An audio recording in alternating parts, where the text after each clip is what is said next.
So, seems you know how to hold your own. I'd had my doubts when we first hit the road. Oh yeah? What kind of doubts? You kidding me? You look like you'd fallen out of the vault that day. I thought I'd see you picking your teeth out of the gutter by sunup. It's just real rare these days. Find someone who's not willing to take things the way they're handed to them. Too many good folks not willing to get their hands dirty. And too many assholes taking advantage of it. Look at what happened to Diamond City. Before McDonough took over, it was a half-decent place to live.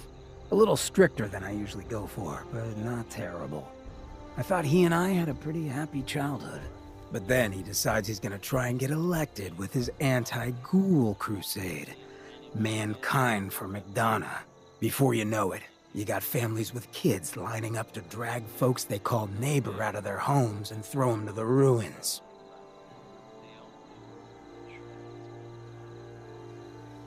How could they do something like that? There'd always been a pretty big gulf between the folks living in the stands and folks down on the field. McDonough ran on it because he thought enough of those upper stands assholes would vote for him. Guess he was right. I remember storming into his office above the stands after the inauguration speech. He was just standing there, staring out the window, watching as the city turned on the ghouls. He didn't even look at me. Just said, "I did it, John. It's finally mine."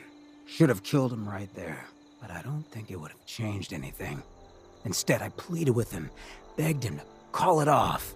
He said he couldn't. He had nothing against the ghouls. He was just carrying out the will of the people. And he couldn't betray the voters. And then he smiled. That hideous fucking mile-long smile. He never smiled like that when we were kids. I didn't even recognize him. He murdered those ghouls. Him and that whole damn city. I still wasn't a ghoul at this point, so I didn't have to leave, but I couldn't bring myself to stay in that cesspool after that. I'd been sneaking off the Good Neighbor for years to get decent chems, so I knew the safe routes. I managed to track down a couple of the families, lead them there, but most couldn't get used to the Good Neighbor lifestyle. I brought them food for a couple of weeks, but after a while, they just disappeared.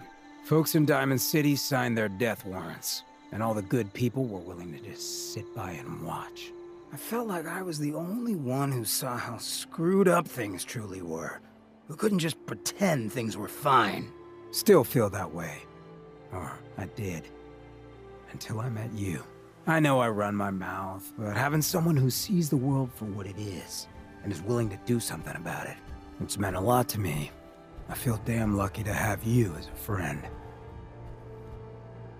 And that's what we are? Friends? Well, now that you mention it, I have been having slightly more impure thoughts than usual.